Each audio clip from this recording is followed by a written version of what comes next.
हर अमृत बाणी राम सुन बड़ भागिया, सुन बड़ भागिया।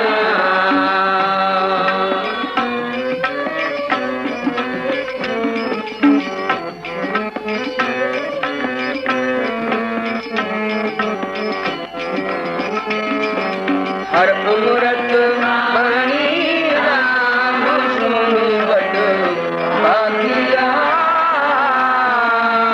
सुन बड़ भागिया। वाह वाह पूरे गुर की बाणी, वाह वाह पूरे गुर की बाणी। गुर ते उपजे उन साच समाणी, हर अमृत बाणी राम सुन वड भागिया। जे तेरे वडे भाग ਹਨ, क्योंकि संसार ਦਾ ਕੋਈ ਪਦਾਰਥ ਭਾਗਾਂ ਬਿਨਾ ਨਹੀਂ ਮਿਲਦਾ, ਪਰ ਥੋੜਿਆਂ ਭਾਗਾਂ ਨਾਲ ਧਨ ਮਿਲ ਜਾਏਗਾ, ਪੁੱਤ ਮਿਲ ਜਾਏਗਾ, ਮਕਾਨ ਮਿਲ ਜਾਏਗਾ। ਤੇ ਜੇ ਹੋਮਣ ਵੱਡੇ ਭਾਗ ਉਸ ਨੂੰ ਮਿਲੇਗੀ ਸੁਣਨ ਨੂੰ ਗੁਰੂ ਕੀ ਬਾਣੀ। ਇਹ ਨਿਸ਼ਾਨੀ ਹੈ ਭਾਗਾਂ ਦੀ ਕਿ ਭਾਗ ਥੋੜੇ ਹਨ ਕਿ ਵੱਡੇ ਹਨ। ਜਿਸ ਦੇ ਵੱਡੇ ਭਾਗ ਹੋਣਗੇ ਉਸ ਨੂੰ ਆ ਸਮਾਂ ਪ੍ਰਾਪਤ ਹੋਏਗਾ, ਆ ਸਮਾਂ ਨਸੀਬ ਹੋਏਗਾ। ਕਿਉਂਕਿ ਆ ਸਮਾਂ ਬਾਬਾ ਜੀ ਬਚਨ ਕਰ ਰਹੇ ਸਨ। ਇੱਕ ਪ੍ਰੇਮੀ ਨੇ ਗੱਲ ਪੱਲਾ ਪਾਇਆ, ਜੀ ਬੇਨਤੀ ਹੈ। ਕਹਿੰਦੇ ਨੇ ਸੋਚ ਕੇ ਬੋਲੀ, ਕੀਮਤੀ ਸਮਾਂ ਸੋਚ ਕੇ ਬੋਲੀ। ਉਹਨੇ ਆਖਿਆ, ਜੀ ਜਿਹੜਾ ਫਲਾਣਾ ਆਦਮੀ ਹੈ ਉਹ ਬਹੁਤ ਨਿੰਦਕ ਹੈ। ਬਾਬਾ ਜੀ ਕਹਿਣ ਲੱਗੇ, ਹੈ ਤਾਂ ਪੁੰਨਾ ਵਾਲਾ। महाराज निंदक और पुन्ना वाला? कहन लगे, जे पुन्ना वाला ना हुंदा ओदी तू हाजरी किवें लवांदा? आ जिहड़ा नाम ले ते याद आ गया संगत विच, हाजरी लग गई ना उसदी, ये उसदे पुन्ना ने लवाई। क्योंकि जिन्ना चिर भाग ना होवन संगत विच हाजरी मुश्किल। हर पासे बंदा भटकदा फिरेगा, पर संगत विच ओही आएगा जिसनू गुरु नानक आप बूगा खोले। साहिब आखदे ने, सुन वड भागिया, ओ वड भागिया जे वड्डियां भागां वाले तां आ जा बूगा खुले, बह जा ते सुन की हर अमृत बाणी राम सुन वड भागिया, सुन वड भागिया।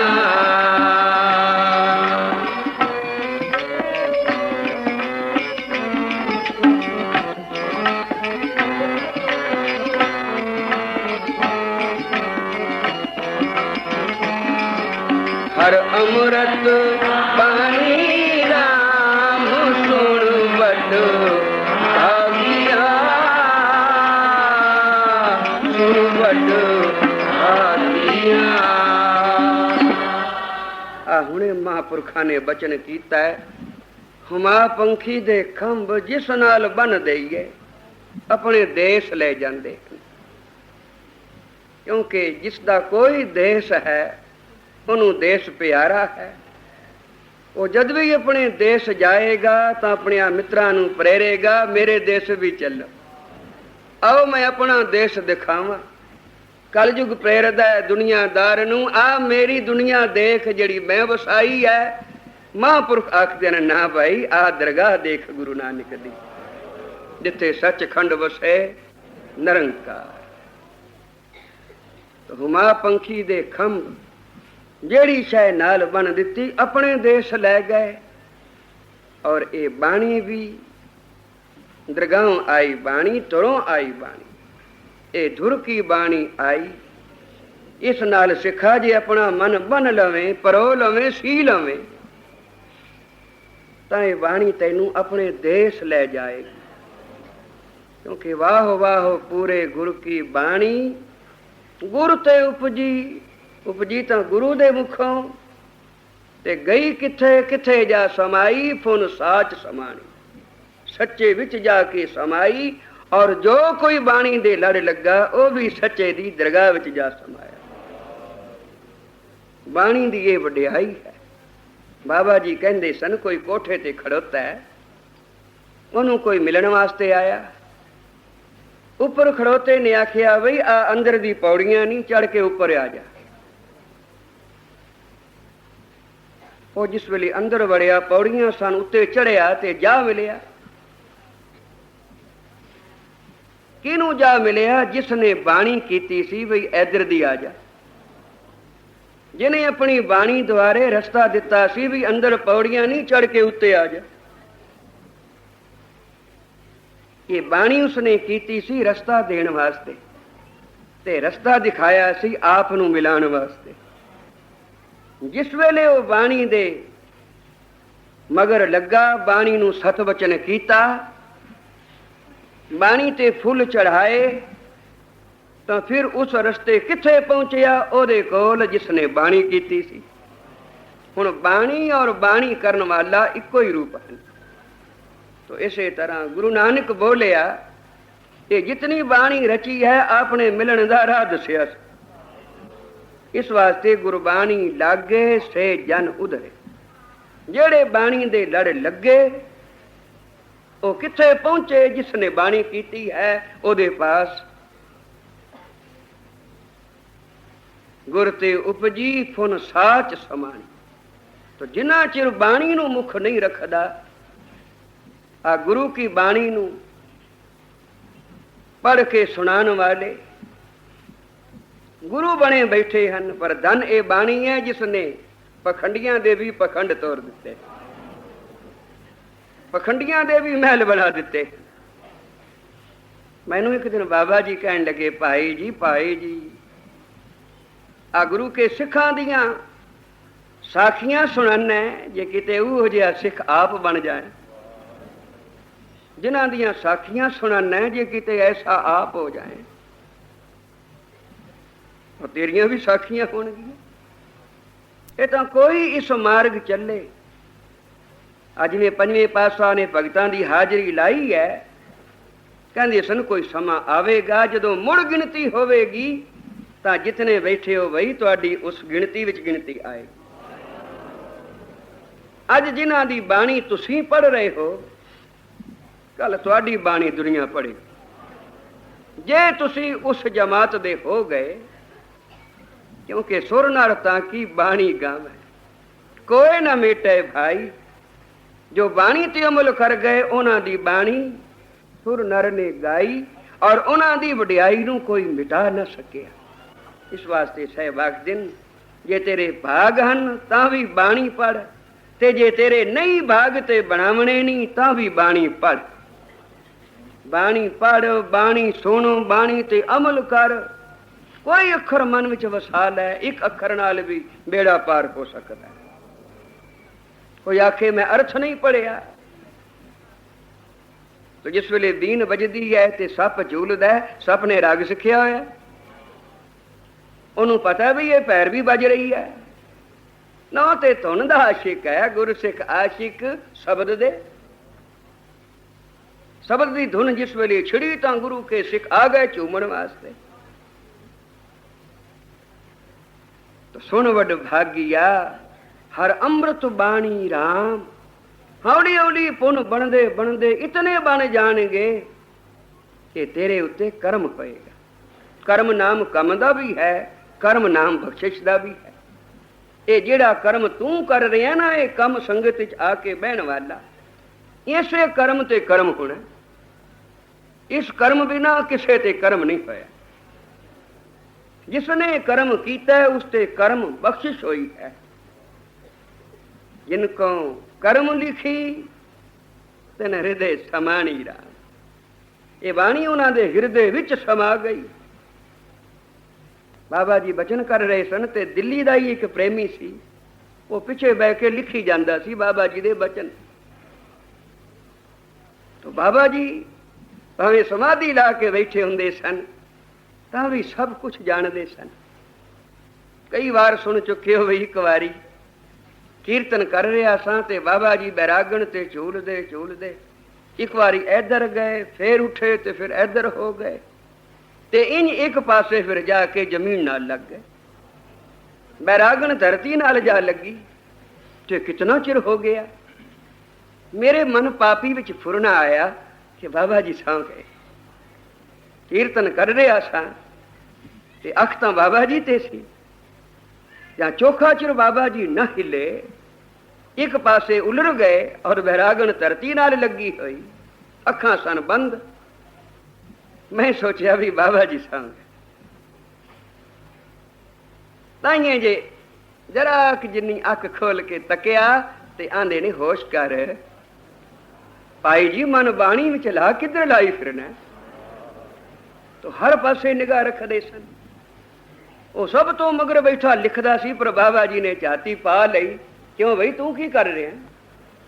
वो खड़ा हो गया, हाथ में सी कागज ते पेंसिल, एक ही बैठा करना। उन्हें आखिया जी ये मैं बचन लिख रहे आप दे, की करेगा कि जी महापुरखों का जीवन तू लिख लेगा, महापुरखों का जीवन तू लिख लेगा। ये सारा गुरु ग्रंथ साहब महापुरखों का जीवन है, ये तो अगे ही लिखिया पिया है। ये जो कुछ लिखिया पिया है इस ते अमल करके महापुरख बनते। तो महापुरखों का अमल ते बाणी इको ही चीज है। तू की लिख लेगा। कोई लिख लवे भावें फरीद 12 साल खूह च लटकिया, पर लटक के की कीता कौन जाने। कोई लिख सकता है, किसे नू के पता। तने दे अगे पत्थर पे है, अखां मीट के बैठा है। कोई कोलों दी लंघिया कहंदा किड्डा पखंडिया पत्थर पूजदा। क्यों भाई जी, कहण वाला पखंडी है कि तन्ना पखंडी। कहण वाला अपनी गवाही आप दे ही जांदा है कि जिथे तन्ना पहुंचिया उत्थे मैं नहीं पहुंचिया। एदी मंजिल होर है। तो ओ जो अखां बंद करके बैठा है उसके जीवन नू कौन लिखेगा। यही लिखेगा ना भी अखां बंद करके समाधि लाई बैठा सी ते जो कुछ अंदर बैठा करदा सी। हुण जो कुछ मैं कहना तू लिख लेगा। रात दे 12:15 बजे तो लैके सवेर दे 6 बजे तक जो कुछ हुंदा वो किवें लिखेगा। वो एक दिन बाबा जी ने कृपा की, कीर्तन हो रहा सी तू ही निरंकार दा। क्योंकि 3 बजे सब तो पहला इधर कड़ी ने 3 बजाए, उधर बाजे ते उंगल रख दी, सुर छेड़ दी बाजे दी। पहुंच तो मैं गया सा पर घड़ी 3 बजा गई ते मैं नीवी पा के बैठा होया। 5-7 मिनट रहिंदे सन। मैं सोचा भी जिस वेले 3 बजणगे मैं सुर छेड़ांगा, पर 3 बज गए मैनू होश ही कोई ना। तो बाबा जी ने बाहर घंटी लाई हुई सी, अंदरों धागा खिंचिया, बाहर घंटी बजी तो मैं त्रब गया। 3 तो 1 मिनट उत्ते हो गया सी। मैं झटपट बाजे दी सुर छेड़ी ते कहन लगे भाई जी जेड़ा 1 मिनट उत्ते अजाई चला गया एदा लेखा कौन देगा। एदा लेखा कौन देगा, तू देगा कि मैं देवांगा। तो ठीक 3 बजे तू ही निरंकार दा कीर्तन आरंभ हुंदा सी ते जिस वेले कीर्तन आरंभ होया तू ही निरंकार दा 2-4 पंक्तियां ही अजे पढ़ियां सन के फिर घंटी बजी। तो इशारा सी भी चुप करो कुछ कहना है। जहां सी चुप कर गए तो अंदरों आवाज आई रागा स्यों अंदर आ जा, नहीं तो उस वेले किसी नू अंदर बुलाना। ਉਹ ਤੇ बाबा जी कहते सन मिलाप का समा है। मिलाप वेले तो इत्ती मंज न समावनी जे गल पैरा हार। मिलाप वेले तो पुत्र नू परे सुट के जाती है। उस वेले बाबा जी बुलान पर आ गया सी। डरदा अंदर गया, खबर नहीं की आखने। भाई साहब आखते ने इस मार्ग ते डर के ही पैर रखे। बेडर न होवी कदे सदा खौफ विच रही। जो अपने साईं दे डर विच रहा उन्होंने दुनिया का कोई डर नहीं। जो मालिक दे भाव विच है उसनूं संसार दा कोई भाव नहीं, क्योंकि भय के चरण पैर बना डर दे, भय के चरण कर भाव के हाथ बना भावना दे। पैर बना डर दे, जितने कदम रख डर के रख। ताइए बाबा जी आखदे सन संगी मुंह न खोले। मतलब की भी हर वेले झोली ना अड्डी फिरे, हुण मैनू आ चाहिए, हुण मैनू आ दिओ, नहीं, करी जाए करी जाए। तो फिर एक दिन वो भी आवेगा जो ये रब दा लहणेदार बन जाएगा, और जेड़ा लहणेदार बन जाता है रब दा, ओनू रब की दिंदा है, ओनू आ घड़ी दिंदा, आ संगत दी खड़ी। हर कीरत साध संगत है, सिर करमन के कर्मा। मत कोई ऐसा समझे भी गए भी झट बैठ के आ गए, नहीं, है कर्मा दा श्रोमणी कर्म है। सारे कर्म एक पासे ते आ संगत दा ऐस वेले दा कर्म कीता होया ये एक पासे। सबना कर्मां ते वड्डा है श्रोमणी कर्म है। हर कीरत साध संगत है, सिर करमन के कर्मा। पर किना नू मिलदा है भाई ये समा? कहो नानक तिस भयो परापत, जिस पूर्व लिखे का लेना। जिसने लेना है, लेने ने लेना सी गुरु नानक तो गया दर्शन करने वास्ते, साहब अगों दी आ मिले।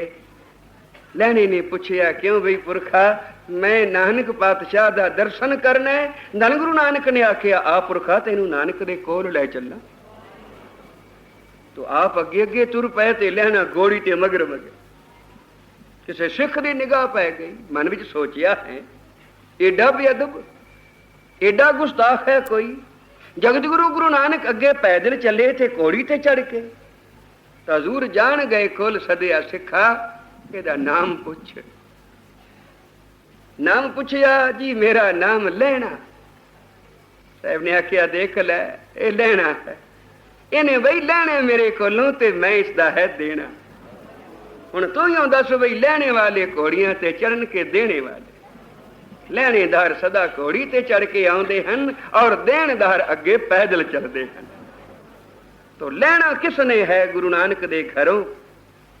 आ इसे घड़ी नूं जिहड़ी तुसीं इत्थे संगत च बह के गुजार रहे हो, इनू बधाई चलोगे। ये घड़ियां वधदियां जाणगियां, वधदियां जाणगियां। ये घड़ियां नहीं वध रहियां साध संगत, ये तुहाडे पुन वध रहे। ये पुन किसी दिन इतने भी हो जाएंगे कि तुसी लहणेदार हो जाओगे, लैण दा हक रखोगे और तुहाडे इस हक नूं कोई टाल ना सकेगा। साध संगत बोलो श्री वाह।